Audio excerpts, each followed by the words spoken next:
Hello there everyone, welcome back to our channel. In today's video, you are going to see how to delete Instagram accounts. So to do that, I'm heading over to the Instagram application first. Once you're there, make sure you have logged in into your desired account and then head over to your profile by tapping the profile icon on the lower right corner and then head over to the three lines icon on the top right. Now go to the account center. Now head over to the personal details section in the account settings. Now go to account ownership and control. Now go to the activation and deletion section.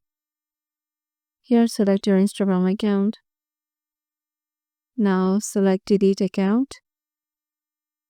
It says when you delete your Instagram account, your profile photos, videos, comments, likes, and followers will be permanently removed.